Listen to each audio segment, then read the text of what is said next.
When Nicolas Cage walked onto the set of Good Morning America, he wasn't there to promote a movie. He was there to reclaim his truth. George Stephanopoulos thought this would be a routine interview about financial missteps and IRS headlines. He was wrong.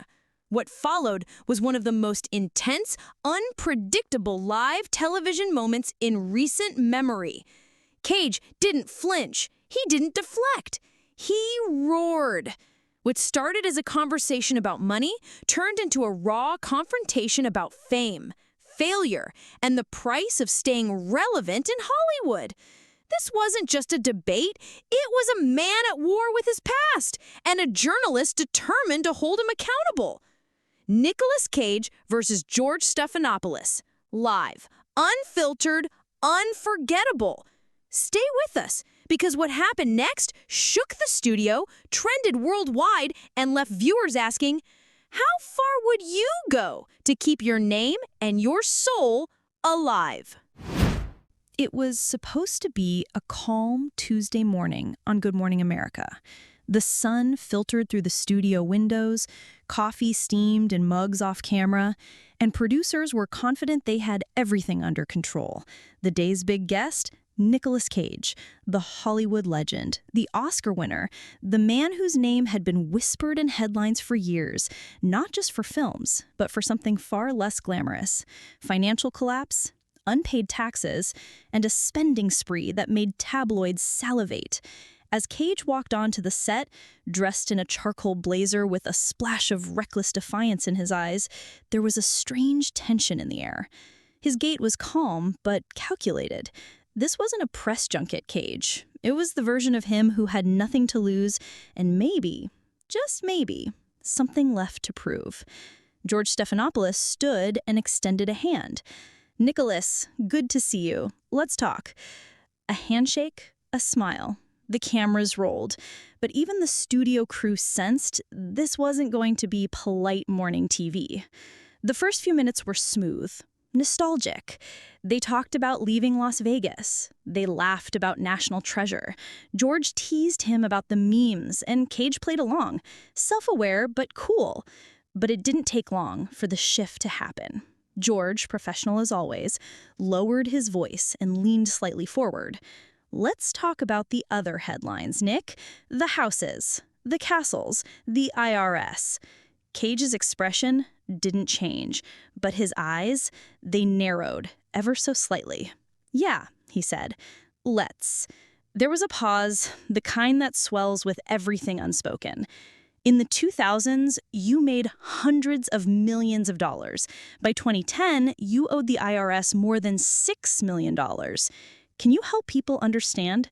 How does that happen? Cage tilted his head. The question was fair. Too fair. "How does it happen?" he repeated. "The same way a fire spreads when nobody smells the smoke." The room stiffened. George, still composed, nodded. "So, was it mismanagement, or were you just spending too fast to notice?" Cage didn't blink. "You say it's like it's one or the other. You know what no one ever asks me, George? What it feels like to be scared that if you stop working, everything collapses, that every job you turn down might be the one that saves your family." A shift. George wasn't expecting that answer. "Is that how you felt?" George asked. "That if you stopped, it would all fall apart?" Cage sat back in his chair. "When you're Cage, the name becomes the brand, but the brand has a hunger, and that hunger needs to be fed by films, by fame, by cash. And yeah, sometimes castles." The audience chuckled nervously, but Cage didn't smile. He added, "It wasn't about greed. It was about fear. The kind you can't explain until the phone rings and it's your accountant, not with a number, but with a warning." For a moment, George softened, but he pressed again. "There are critics who say it was greed, that you bought 15 houses, a haunted mansion, dinosaur skulls, even a private island. Doesn't that raise questions about judgment?" Cage leaned forward now. His voice dropped to something darker. "Do you want a headline, George, or do you want the truth?" Silence. "Because if you want a headline, say it was greed. But if you want the truth, I was drowning in expectation. And when you're raised to believe that being extraordinary is your only value, you'll do anything to stay extraordinary, even if it bankrupts you. The studio was still. George looked like he was about to pivot to commercial, but Cage wasn't done. You wanted to talk about taxes? I want to talk about what happens when the American dream rots from the inside out. That was the moment everyone realized this wasn't just an interview. It was a reckoning. The cameras didn't cut. The producers whispered in headsets, unsure whether to intervene or let the moment unfold. But George Stephanopoulos knew the power of silence, and he let it linger. A beat, then another. Cage sat still, his gaze fixed, not on George, but somewhere distant, somewhere inside himself. "Nicolas," George finally said carefully, "you just said something that struck me, that being extraordinary became your only value. Who made you believe that?" It wasn't an attack.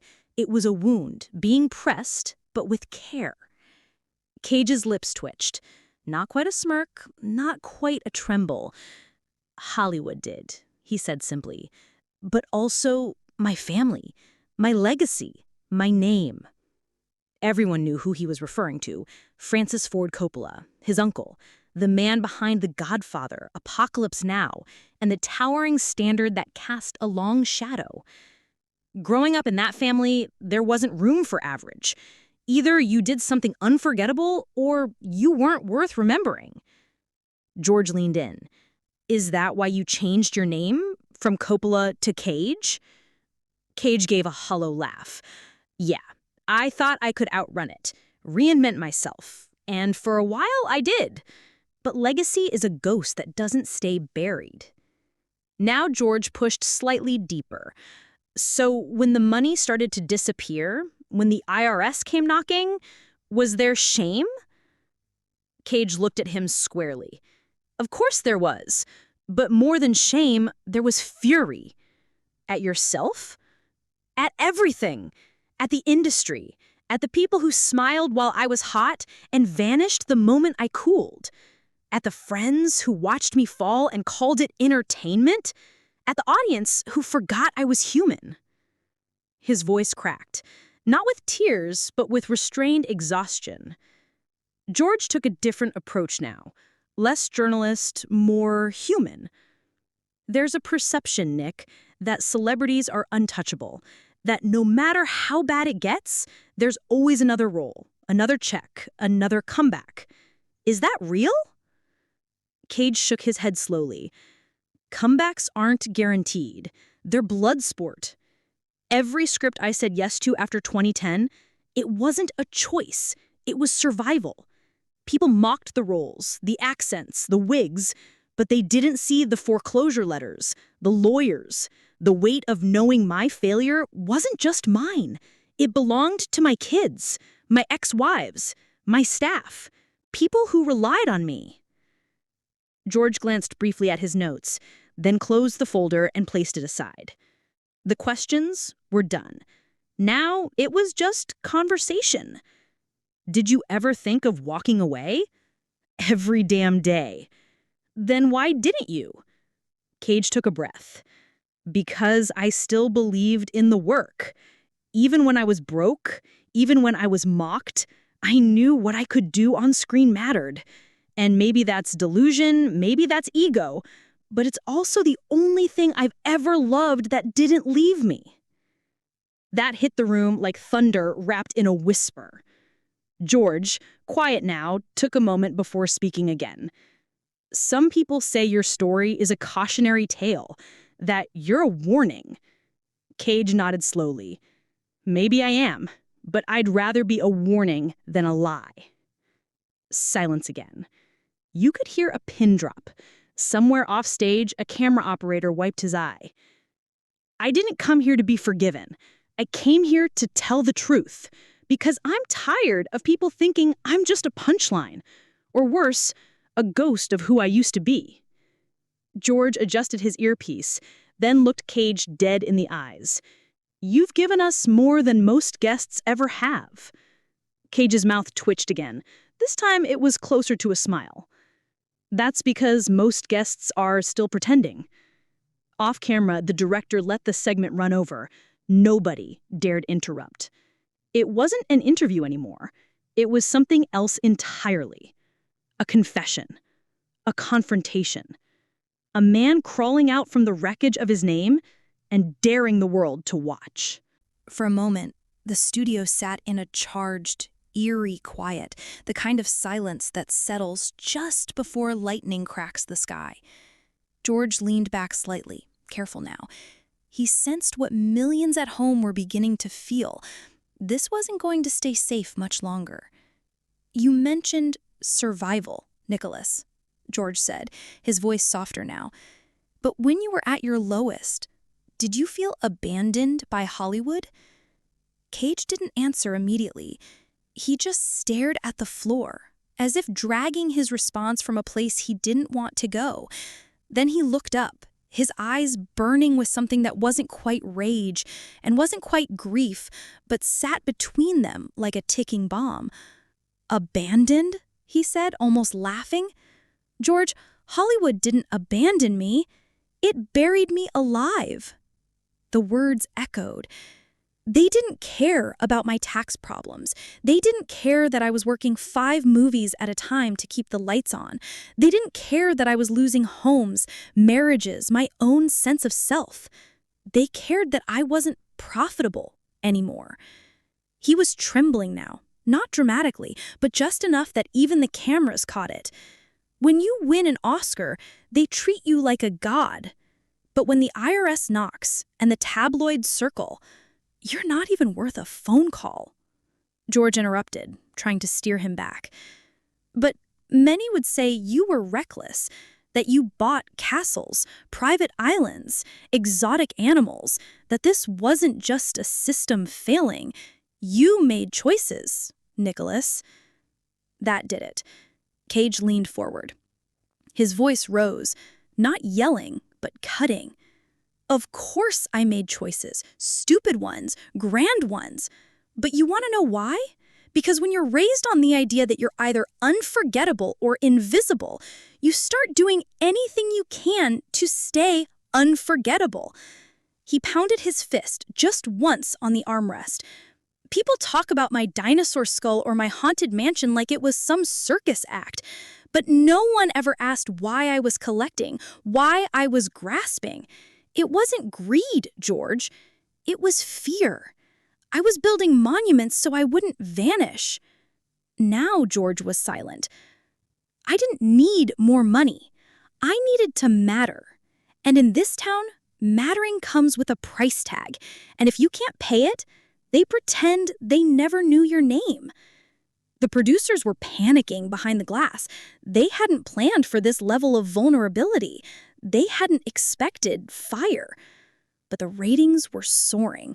And somewhere on Twitter, the moment had already gone viral. "Last question," George said cautiously. "Would you do it all again?" Cage didn't blink.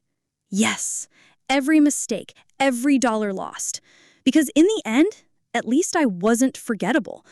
He stood, early, before the outro music played, before the final shot. He straightened his jacket, gave the audience one last glance, and walked off the stage without waiting for the usual handshake. George sat frozen. No applause, just reverent silence.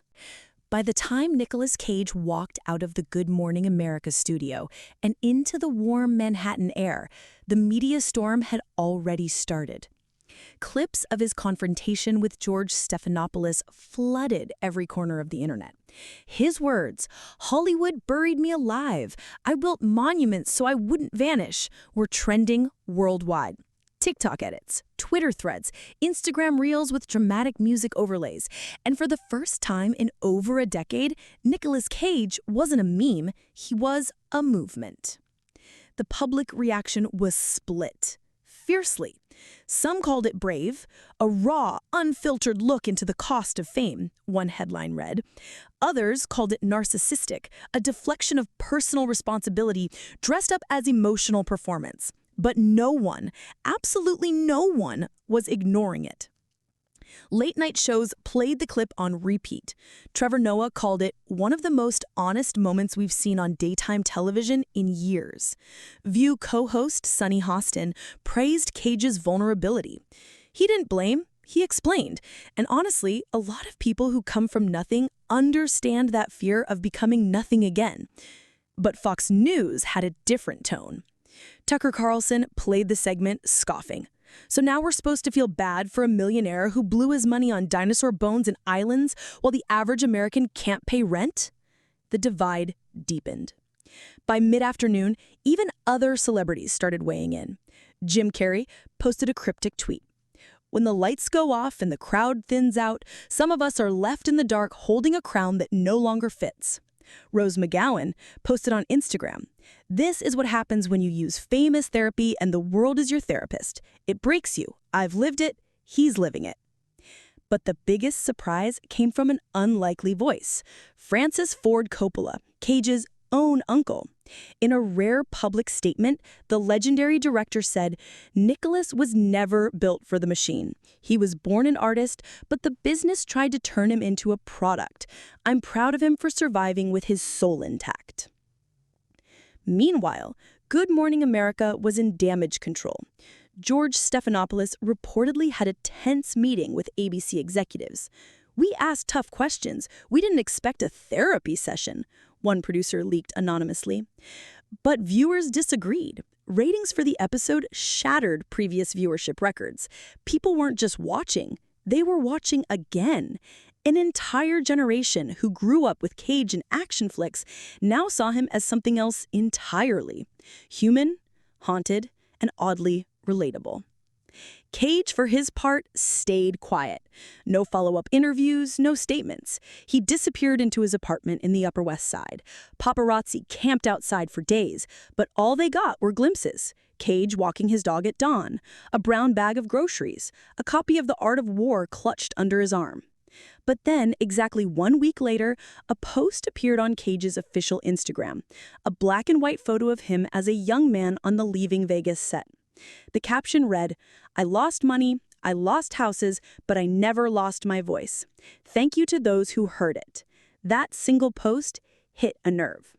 Within hours, Netflix announced it had acquired distribution rights to Cage's upcoming film, Dead Sunlight, a psychological drama he'd funded himself during his financial recovery. And just like that, the redemption arc was in motion. Not a comeback, something stranger, a resurrection. Time passed. The frenzy cooled, and yet the moment remained. Nicolas Cage didn't do a media tour after the Good Morning America interview. He didn't pivot to self-pity or self-defense. Instead, he let silence do the heavy lifting. And in that silence, people started to really listen. Film retrospectives resurfaced online. Younger audiences, many of whom only knew him from memes or viral compilations, began discovering the depth behind his earlier roles. Leaving Las Vegas, Adaptation, Bringing Out the Dead. Suddenly, Nicolas Cage wasn't just an eccentric actor with tax problems. He was a survivor of an industry that eats its wounded. And not just a survivor, a mirror. Because at its heart, the clash between Cage and Stephanopoulos wasn't just about money or dinosaurs or castles. It was about worth, about how society treats people who fall, about whether redemption is reserved for the quiet, or if it can belong to the loud and misunderstood too. In a follow-up op-ed for The New Yorker, cultural critic Jelani Matthews wrote, "What Nicolas Cage exposed wasn't just Hollywood hypocrisy, it was our own appetite for spectacle. We love the rise, we love the fall even more. But rarely do we know what to do with someone who chooses to stand back up on their own terms." For George Stephanopoulos, the interview became one of the most replayed moments of his career. Some praised him for holding Cage accountable. Others accused him of pushing too far. But even George, weeks later, admitted on his podcast, "I didn't expect that kind of fire, but I'm glad we gave him the space to burn." In an unexpected move, ABC later released a full, unedited version of the interview. No cuts, no transitions, just the raw exchange. It amassed over 20 million views on YouTube in under a month. And for Cage, he kept moving. Dead Sunlight premiered to standing ovations at Sundance. He donated part of the profits to a fund for out-of-work stage actors and independent artists struggling with debt. When asked why, he said simply, because they mattered before the spotlight, and they'll matter after. And, in a way, that summed up his legacy.